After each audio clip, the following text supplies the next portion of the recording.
En Romanos capítulo 10, versículo 4 dice que el fin de la ley es Cristo. ¿Quiere decir eso que Cristo abolió la ley de Dios? La palabra fin, que se traduce del término griego tellos, en ambos idiomas tiene dos significados: el de finalización de algo o el de propósito u objetivo de algo. Si dijéramos que tiene el sentido de determinación de la ley, nos encontraríamos con que el apóstol se contradice a sí mismo, dando que a través de toda la epístola reconoce la vigencia de la ley de Dios. En Romanos 7:7, por ejemplo, dice que no habría sabido que la codicia era pecado si la ley no dijera no codiciarás. En Romanos 13:9 y 10 afirma que el amor al prójimo conduce a la obediencia de la ley de Dios y cita 5 mandamientos: no adulterarás, no matarás, no hurtarás, no dirás falso testimonio y no codiciarás. O sea, cita del 6º al 10º mandamiento, y como para indicar que había otros que no mencionó, dijo y cualquier otro mandamiento. En efecto, hay otros 5.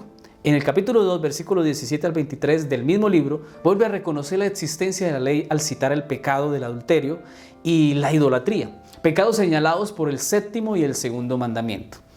En otras declaraciones que hace el apóstol de esta misma epístola, el apóstol menciona que demuestra que para él la ley de Dios seguía existiendo. En Romanos 3:20, por ejemplo, dice que por la ley es el conocimiento del pecado. También afirma 2 veces que donde no hay ley no puede haber pecado.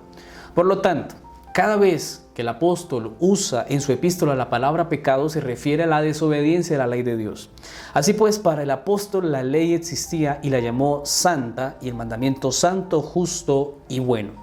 Al notar con tanta claridad que Pablo reconoce definitivamente la existencia de la ley de Dios en esta y en todas sus epístolas, no podríamos admitir que en Romanos capítulo 10, versículo 4 dijera que la ley había terminado con Cristo.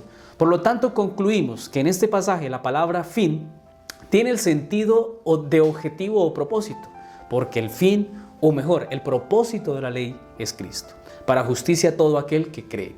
En efecto, advertidos por la ley de Dios, descubrimos que somos pecadores, o sea, desobedientes a los 10 mandamientos, y al comprenderlo encontramos que la paga del pecado es muerte, por lo cual sabemos que estamos perdidos. La ley nada puede hacer para perdonar esos pecados, pero cumple su propósito: hacernos entender que necesitamos a Cristo, quien salvará a todo aquel que cree en Él. Deseo que Dios te bendiga y espero tengas un lindo día con Jesús.